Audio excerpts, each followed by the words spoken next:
My name is Martin Madert with the Win This War Foundation. It's September 17th, 2023, and we're in Colorado Springs, Colorado. So with Mr. Joe Tyson, Tyson, served in the Vietnam War in the United States Marine Corps with 3rd Tank Battalion, Bravo Company. How are you doing today, Joe? Wonderful. Glad to hear it. Appreciate you taking the time to join me this afternoon. My first question today is, where are you from originally? Philadelphia, Pennsylvania. Grew up there as well? Mm-hmm. Well, tell me about your folks. What was it like growing up out there? Had a big Irish family, and they're all gone now. But, we got home. If you did something wrong, you got a crack in the head. Military history in your family? No. My dad had bad eyes. He worked at the Arsenal in Philadelphia for the Second World War. Put his time in there. But I had uncles that were in there. One, my Uncle Jim was on the second wave at Normandy. He was an Army medic, and he stayed all the way to the Battle of Bulge. Is that something you ever talked about? He passed away now. Well, back when he was living, did he talk about the war much, or did he? Yeah, he talked, but he shook, and that's what took him. It was a nervous condition. But and then I had an Uncle Harry in the First World War, and 1, 2, 3 in the Army Air Corps. Uncles. Wow. So was joining the service something you thought about doing yourself growing up, or did you have other ambitions? I always wanted to be a Marine, ever since I can remember. Why was that? I don't know. I was just interested in the challenge, I guess. That didn't last long, though. So I took it, you enlisted in the Marine Corps. And what year was that? I went in on the 120-day delay plan. So I took the oath when I was still in high school. So I was probably about 16 or 17. And then graduated in June. And September, I was on my way to South Carolina, Arizona. And this is 64, 65? 63. 63. Mm-hmm. So any memorable stories from boot camp, ITR? Not too much. You just learn to keep your mouth shut there. And, I got through it. It's what I wanted, but and I knew it was going to be difficult because I had a cousin who was in the Marine Corps. He was in a little ahead of me. In fact, he wrote the foreword in my book. And we were at Lejeune together, before he got out. And he was on Okinawa, but never went to Vietnam. But we were raised like brothers together. Tom McKim. Tom McKinnon? McKim, McKewn. So tell me how you came to be a tanker yourself. I always fondled. What was that? It's funny. What was that question again? Tell me how you came to become a tanker yourself. Yeah, well, I was always fiddling around with car engines and, repairing the cars myself, rebuilding cars even when I was young. And I guess it was my mechanical attitude that got me that, and that's how I got that 1811 MOS. Yeah. Doing training at Knox, is that right? No, on the job training at Lejeune, Alpha Company, 2nd Tanks. All right.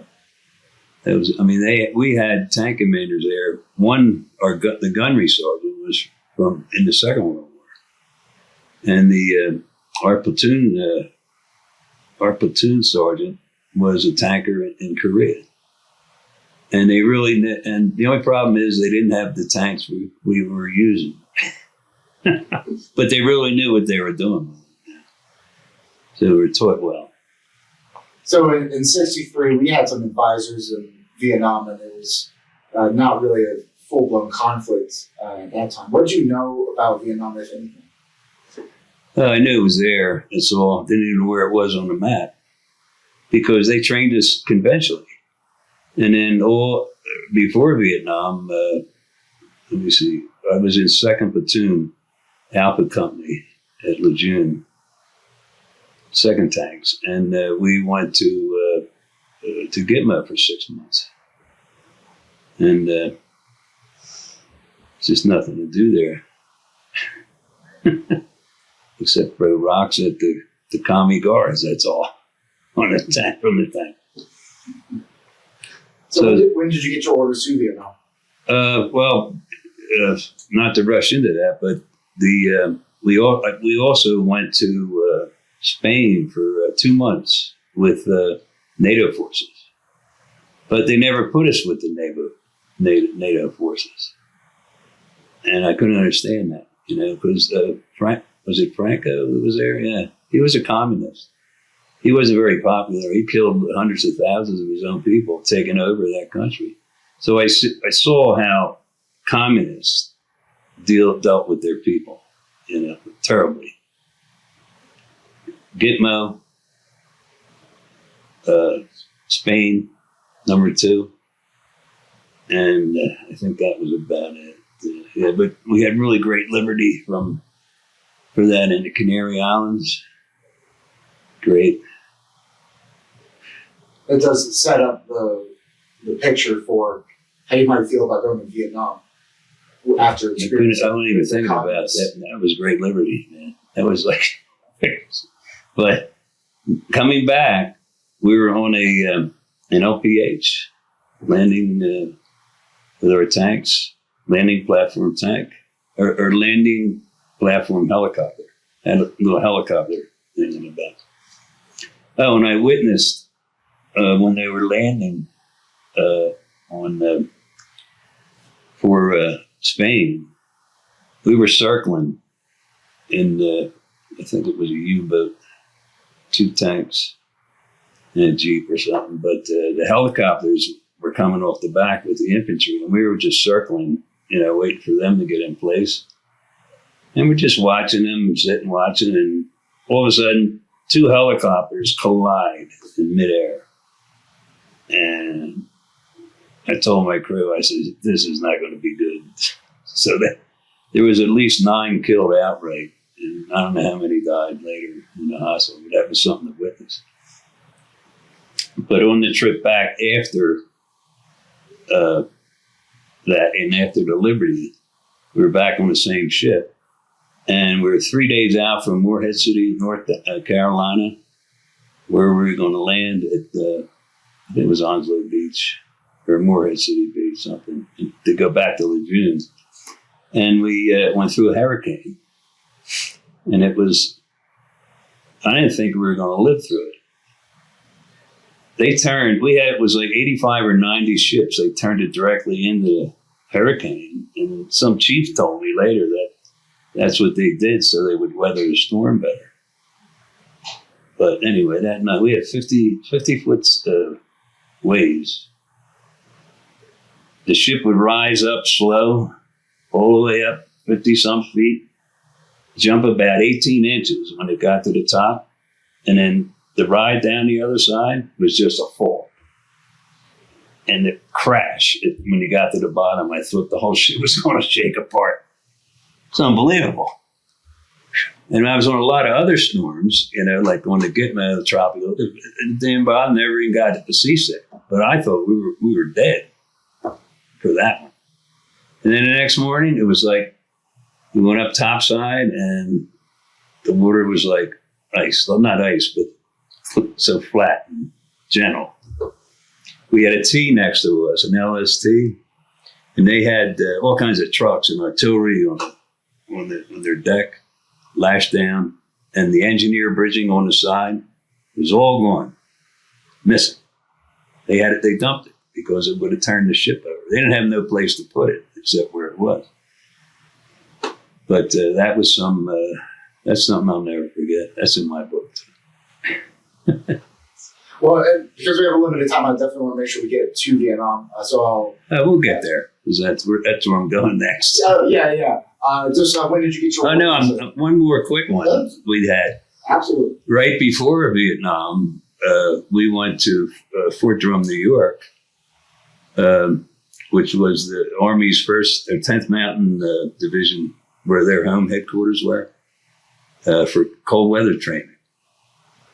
And we didn't take our tanks. Of course, we flew up there in C-130s. We were the last C-130 in a blizzard, and the plane landed, and we ended up sideways in a cornfield. Now, we just had our utilities on. So it was down in Lejeune. It was probably maybe 40 degrees or 50 degrees. And up there it was like 10 below zero. Wind blowing. And oh my God. Then we had to pick up the tanks they borrowed from a marine group in Syracuse, and they trained them down to the train yard, and then we picked up the 5 tanks. Okay, media will play softer.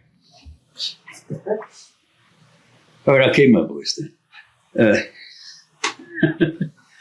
Where was I? Cold weather training, Marine Group in Syracuse. Yeah, yes. And we picked up the tanks, and it was like 50 degrees.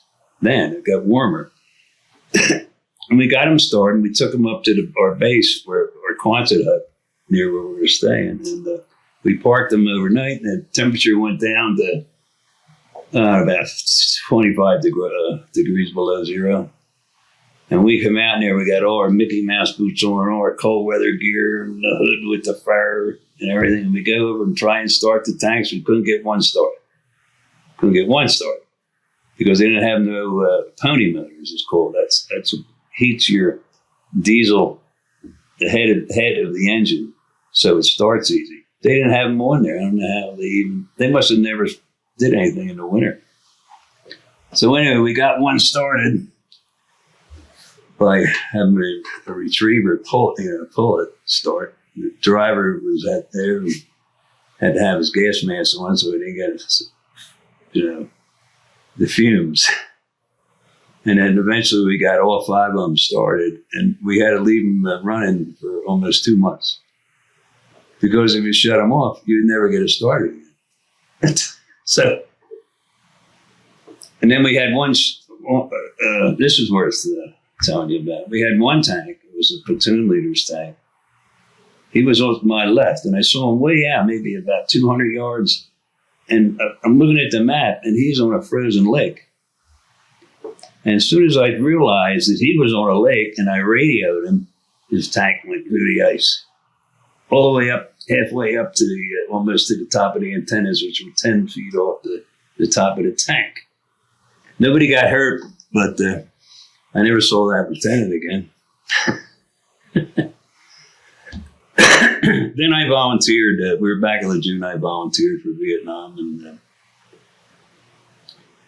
we went to. We have enough time here. Oh yeah.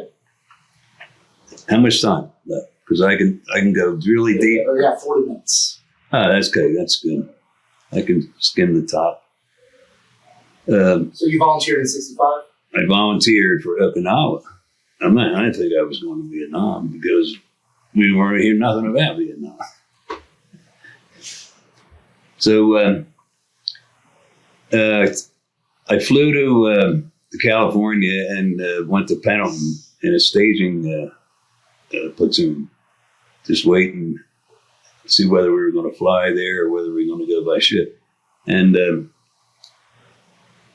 1, 2, 3, 4, 5, at least 10 more Marines I knew, tankers from Lejeune, ended up in the same place I was there. So we all went over together. And then we were only there, a month or two. Then they trucked us down to San Diego. We got on the USS Gappy, which was a Second World War troop ship. And off we went, for Okinawa. With stops in Hawaii, Yokohama, and then Okinawa. And Hawaii for a whole week, and Yokohama for a whole week. That was like a vacation. And the details are in there. But anyway, we landed on Okinawa. And the reason it took so long is because they had dependents on the port side of the ship. And their husbands were going to meet their husbands and all their furniture and stuff, and what they were bringing to live in the house over there in Okinawa. But we enjoyed a nice vacation. But we got to Okinawa, got on the trucks, and knew we were going to Force Troops, which is Camp Hansen, where all that's where all the support troops go, like artillery, tanks, Amtraks, all the different units that support the infantry, because the Marine Corps is all about the infantry. They even tell you in boot camp, you're an infantryman first, and that's it. So we were only there maybe a month or two, and we got orders for, we were having a good day. We had great liberty over there too, Kin Village, and our company Gunny, he owned a house in King Village, and everybody used to go party in his house. That was wild. But we got orders very quickly. Like one day it said, tonight, be ready to go anytime tonight. And that's what we did. About 3 o'clock in the morning, they got us up and they said, get to your tanks, take your gear with you. We're going down to White Beach. That's where the ships picked up stuff. And we got to White Beach. It was only one platoon. It was the 3rd platoon. And the ship was the, what was the name of that ship? Canadian USS Vancouver. USS Vancouver. It was an LPH. And the ship was only a few years old. It was, all the other ships were on. It was 10 different ships. Except for the LPHs. They were all Second World War junk, But that was a really nice ship. And, you know what they're like, what they look like, right? They have a big tailgate that comes down and floods the well deck. And then the U-boats are in there, the U-boats, the Mike boats, the Amtraks, anything that could float is in there. And then they close it and pump it all out. Then they chain the tanks down to the we were on a U-boat. It was 2 tanks, my tank, the platoon sergeant's tank, and a bulldozer with a CB. And then we chained all them down to that. And then the Navy crew from there, they chained the boat down to the well deck because, rough sea. But we were on there, to make a long story short, about 5 days. And it was, the weather was nice when we left Okinawa. It was nice. It wasn't real humid or anything. But as we approached, we got near Vietnam, they went in closer to the shore, and you could see North Vietnam, and the fishing junks, and the weather was it was hot, really humid hot down there. Shoot, this ain't going to be no fun, I know that. And then, like I said, we were on there about 5 days, and then maybe the 6th day, or it might have been the beginning of the 5th day, they came over the intercom, and it was the old Navy, man your vehicles, all Marines, man your vehicles. So you're heading for all your gear with the well deck to get on the U-boat. You're up and down, I don't know how many sets of ladders, and finally get in where your tank is. And we undogged the chains off the tank, and the Navy undogged the chains off the outside of the U-boat, and we were ready to go. That's it. And at about, they got us up about 4 o'clock, and around 9 o'clock is when they started dropping that tailgate, and the well deck started to flood, and then everything came up, and all the engines were starting, and all a very exciting time. Right? And then out we go, and our ship backed out. And then because what they do is, I think there was, I don't know, maybe 3 or 4 U-boats, maybe 5. They all circled in one circle, and then the Amtraks, they all circled in one circle. The Mike boats circled all in one circle, and they watched the shore. And I was watching with my from the TC cupola, the binoculars, because you get flagged from the shore party. They'll flag you when you're ready, different colors, and they radioed us the color. Our color was yellow, I think.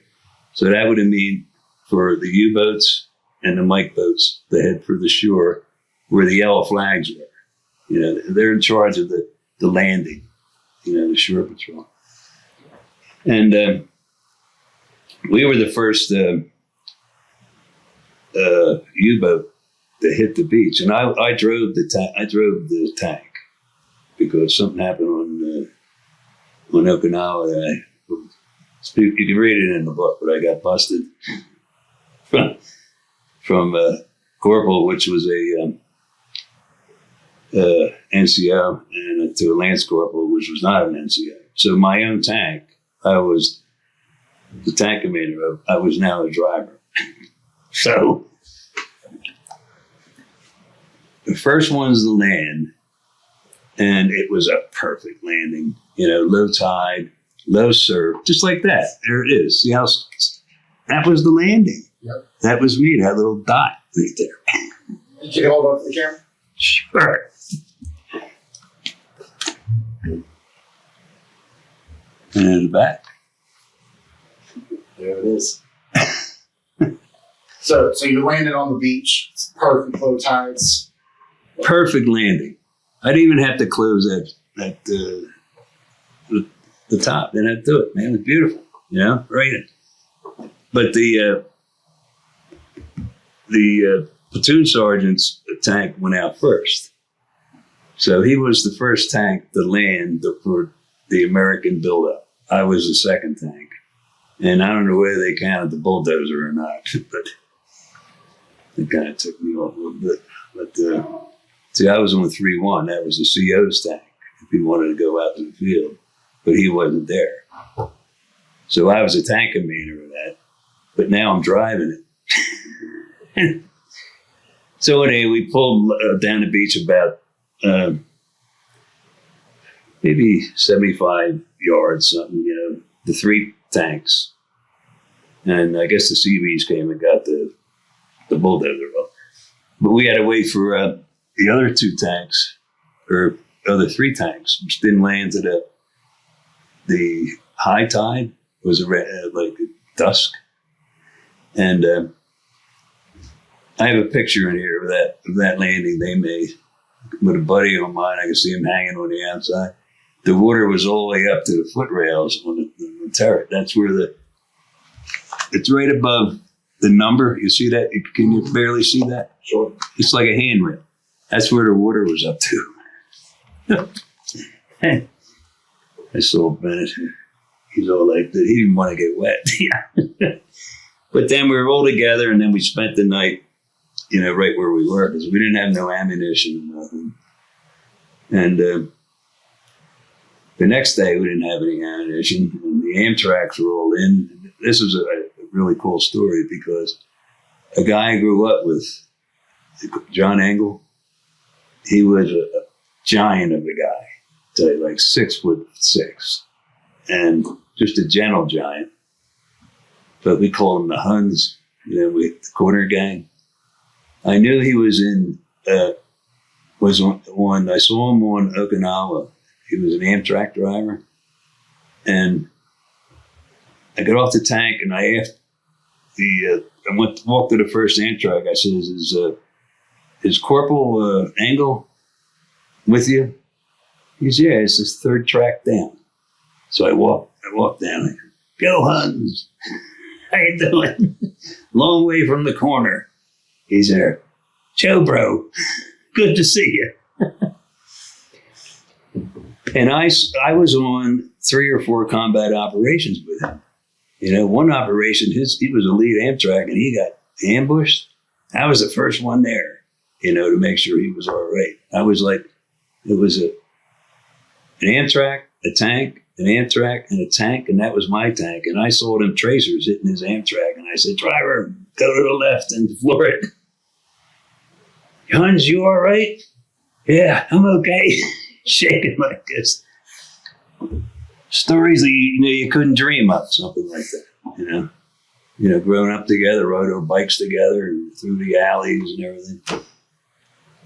And then out in the bush with them overnight, It was really unbelievable. And we were allowed to have beer on our tanks, but they weren't allowed to have beer. So everywhere we went, we had beer and sea rations on there. But nothing during operating times, no.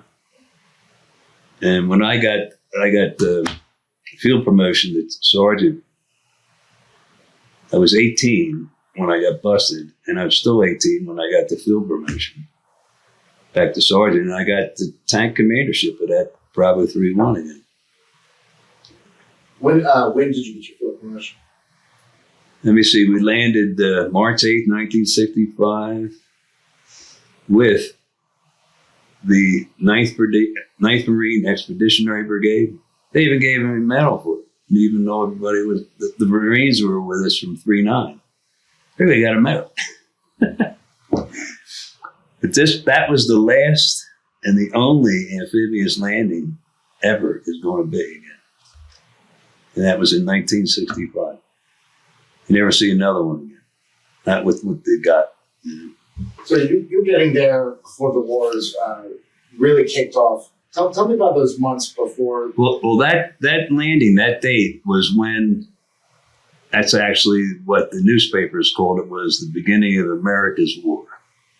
And that war got worse every single day. It got worse. I was supposed to be there for 13 months, including the time on Okinawa. And my platoon had 2 involuntary extensions over there, and we were there almost 18 straight months. And they didn't even count the time on Okinawa, even though it was only a month or so, So that pissed us off. That's a long deployment. We grew, and it was getting bad. I mean, really bad. I told my crew, I said, I catch anybody smoking dope. If we're in the middle of a jungle fight, I said, you're going to get thrown out with the infantry. No drugs, no drinking in the bush, period. And I became very aggressive because if I knew if I was going to live and my crew was going to live, I had to be aggressive. I had to be on top of them before they knew it. And that's what I did that whole 18 months. And I had tankers that wanted to, they were afraid with their tank commanders. They didn't trust them. They didn't trust your tank commander. You're not 100%. And my crew were really good, really good. And 3 of them I was good friends with, from Lejeune. They were good. And we had a rough time, a hell of a time, with the killings and everything. We had 40% casualties. And it was rough. But I told them, I said, I ain't letting up. When I'm on top of them, that's when they're going to know we're there. Right on top of them. So tell me about some of these men you served with, your old-time friends. I still have in touch. I did mention when we were down in South Carolina on the Yorktown, did I mention at the book signing? And I did. Before I started. Yeah. Well, he was from Georgia. He was my best friend, Dave Bennett. And he was like 4 years older than me. He's like 80, he's going on 85 now, but he is still the same crazy guy. He's got a beautiful home, and he married the same girl twice, and he's real happy. he's got a 60s Chevy Chevelle, all souped up, But we were great friends, I'll tell you. But he could fight.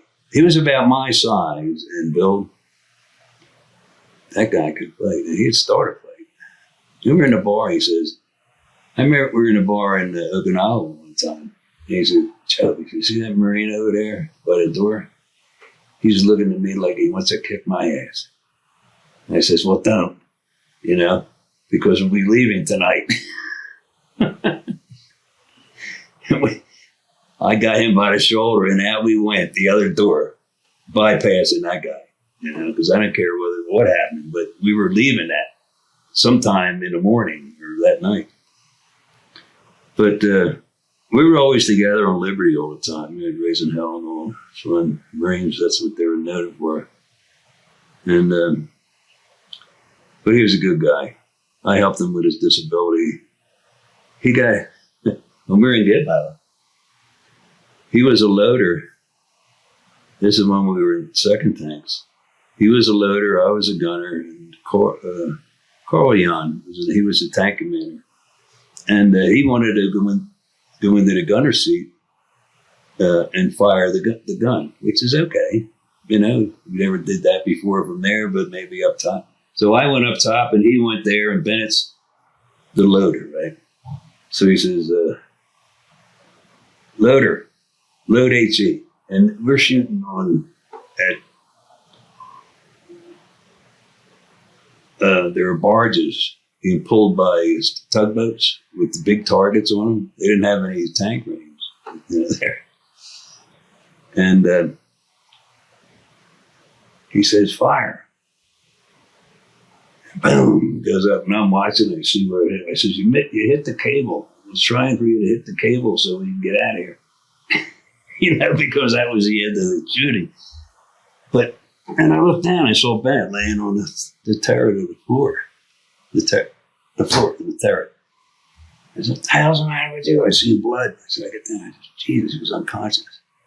So I waved down at the Sergeant Lure. I says, he got hit with the breech of the cannon. His helmet looked like a butterfly. And he was still alive. But he said, I helped him. I took him out, and then we got him in his Jeep, and he took him to the dispensary. Now, you don't know how dangerous it is getting hit in the head with a 90 millimeter breech coming back that fast. But if he didn't have a helmet on, he would have been dead duck. But he had stitches from his forehead, from here, all the way back to the crown of his head. And he beat us back to the barracks. And then we had to drop the tanks off the tank bar first, and he still beat us back to the barracks. I said, he says, they put me on light duty. I'm just crazy like they didn't put me in a casket. But he healed, and he was perfectly abnormal the way he used to be.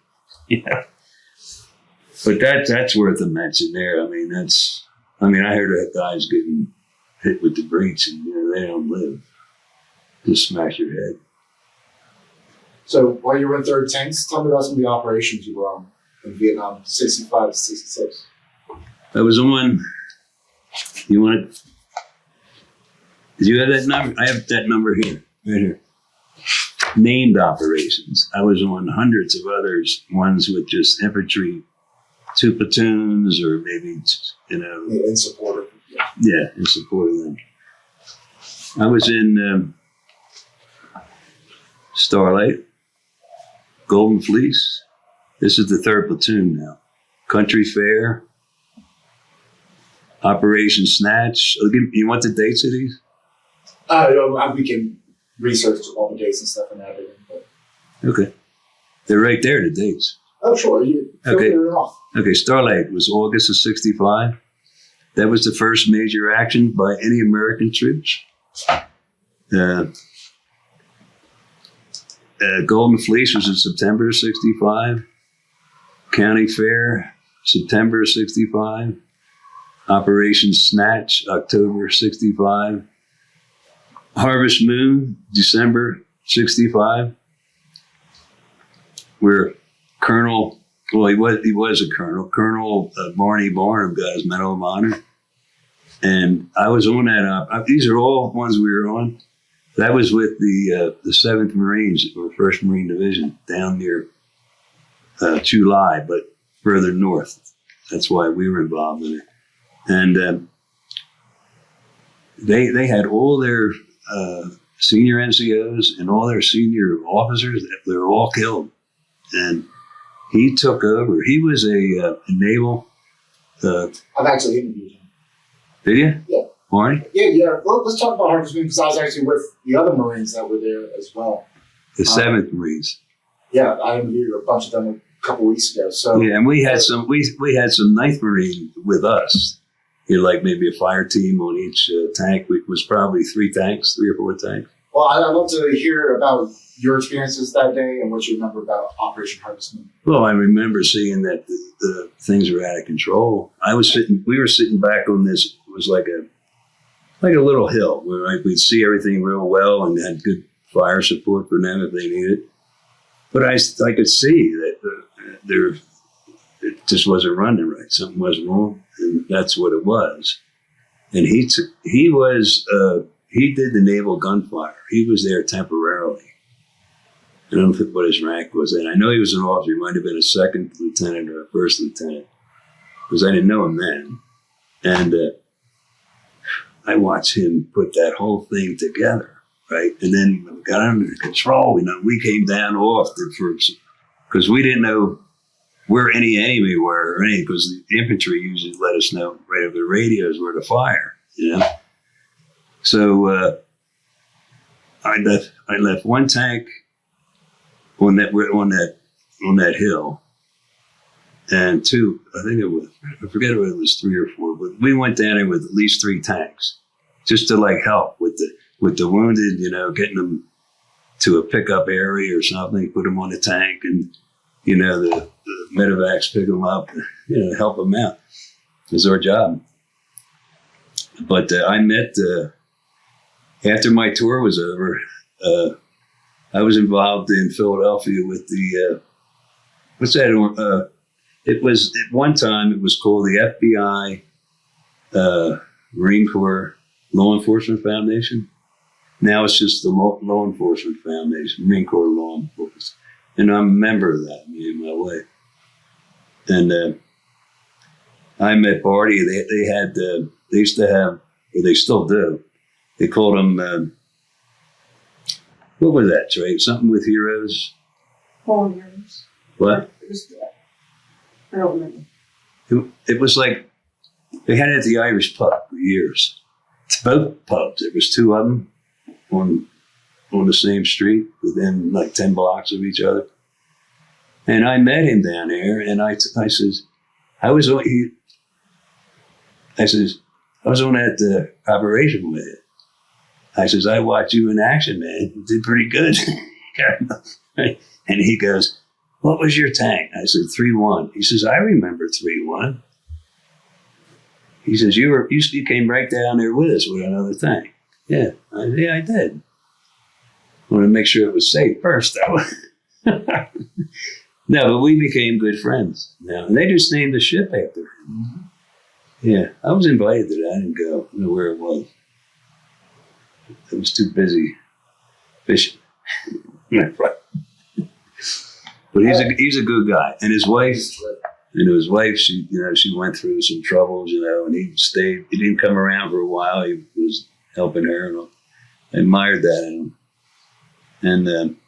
And you know, we always like would email him and say, you know, she has her prayers and everything like. And then the last one we were at, she was there. You know, she was still in a wheelchair, but she was much better. You know, and he was good. He's always good. He's a good man. Funny dude, man. Loves his beer.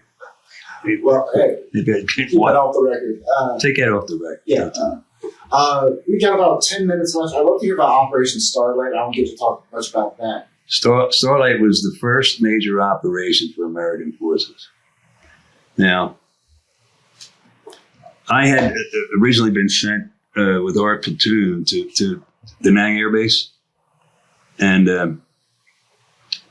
what they did, they paired us off, the whole 3rd platoon, and all Bravo Company to go set up a base at Marble Mountain. It was called Da Nang East.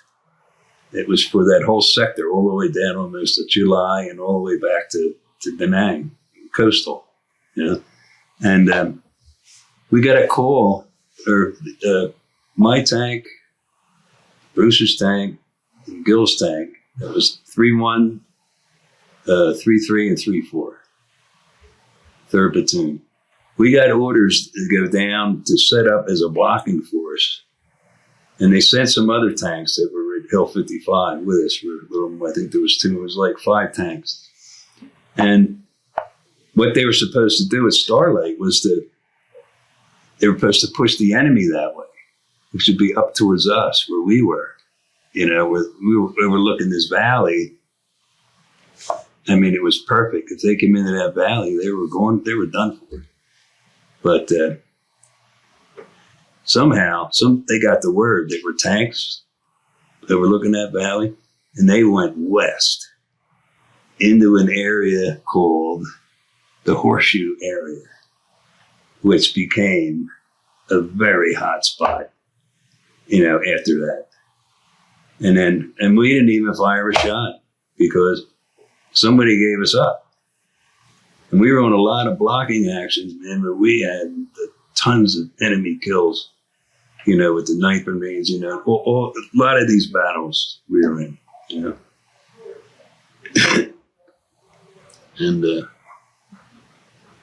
but that's what Starlight was for me, you know, nothing. It was nothing. It was ticked off. We could have helped, but I knew right where they went because we were fighting them for the whole rest of the time we were there. It was the Doc Lap Regiment or something like that. And, well, we slaughtered them anyway. I mean, there wasn't any of them to go to Tet, you know, the big one, because there just wasn't any, we overwhelmed them. They were good. We just had to surprise them. So we got time for about one more story from the book that you might want to share. Sure. Oh, me? Yeah. I haven't had the opportunity to read it, seeing as we had just met today. Well, if I had an extra book, I'd sign it for you and give it to you. But I would love that. See, this is a collector's edition. You see, it's a nice looking book. It's clean.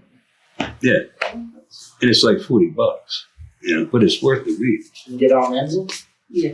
Awesome. It's got 5 stars in there. 5 stars in there. And read the reviews. Well, And I don't take any residuals from this. This organization gets it. And that guy just ignores me. Sure. Cool. Drop that out of it. Cool. You can edit that out. yeah, sure. Yeah, like I said, we got time for about one more story that you might want to tell. Okay. When we were at Marble Mountain, I got some notes written down on that. Yeah, here's one of them. Okay, same 3 tanks. We were on our company commander, any tanks that were there, they always had an immediate reaction force, they called the IRF. And that was manned at least 3 tanks, 24 hours a day. It could be whatever tanks are there because everybody knew how to do it. You know, they were good tank commanders. But we were there back at Bravo Company there, and things were like real quiet. It was really strange because we always got like sniper fire, or you know, maybe some mortars or something. Not as bad as out in the bush, but around 3 a.m, I heard machine gun fire, and I was sleeping inside the tank that was right there. And I called the CO right away. I said, "I hear machine gun fire. It's coming." And catty corner across the road from us was a helicopter base. It was Marine Air Group 16. It was all gunships, the whole thing, and bigger copters. And I saw automatic weapons fire coming from their bunkers outwards. So that tells me somebody's inside or they're under attack. We had a CB base not that far from us, down the road, maybe a mile or so, where all them enemy came through there. And all of them came through there, and they blew that every single helicopter up on that landing field, and it was like daylight. It was so bright because rockets, when they're in they're loaded in the tubes of the helicopter. They have a pin they pull to make them go off. Otherwise, they won't go off. They pulled all the pins as they run through there, and then they had zappers with dynamite charges, and they just throw them on there, and it blew all of them up. And we just had, and then a lot of them were facing our way, and then rockets were coming over really close to us, but nobody could move. We were pinned down by it. So finally it quieted down, but not the fire. And we were called, they called our Captain Lee, and he said, this was from battalion. And battalion was talking to the Navy out there. And he said, we need 3 tanks and we need them out to the beach right away. We were only a half a mile from the beach. And had them pick up a fire team of infantry, from regiment, which was right next to us. And when we left for that, it was me and Gill's tank and Heseltine, Bruce, with 2 buddies. And those 15 Marines were waiting on the road for us. 5 on the back of each tank. And we shot out to the beach, right? And couldn't really see anything, right? But then I saw what I thought was a boat. I was like, we were in I was in the middle. One tank was here, one tank was on my right, one was on the left, and was on my right. And Gill was in charge, and we always named the tank commander that was in charge. Gill was in charge. I didn't want to be in charge of this. It's going to be a mess.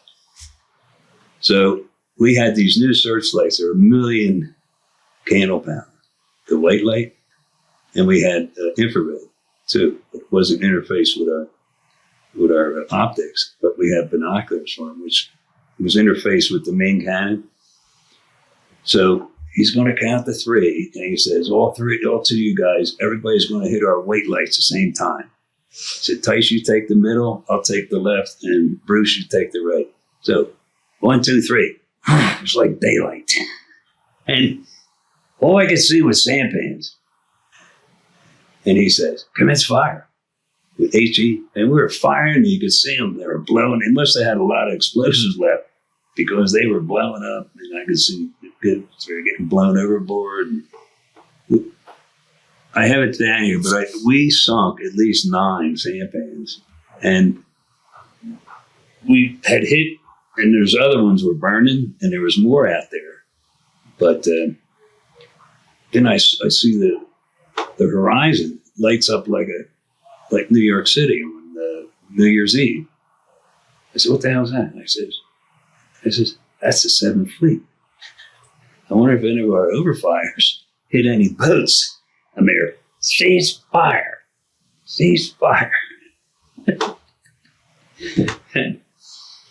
And I says, well, Bruce,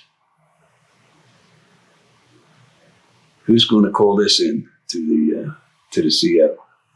And said we ceased fire because we were shooting it on our own ships in 7th Fleet. But they all hit their lights. It looked like a beautiful scene with the burning sampans. But miraculously, we didn't hit nothing. We hit none of them. And they made me make that call. And I says, well, doesn't matter who makes it. They got to know about it. Captain, we may have hit some of our own ships. He says, Nah, he says, I'd have heard about that by now. And I go, Well, Joe, we're about out of time. It's been a real honor and pleasure to be here with you. Thank you so much for coming and sharing your stories with me. It's an honor and a pleasure. But most importantly, I got to thank you so much for your service. Really do appreciate you, sir. yeah, thank you.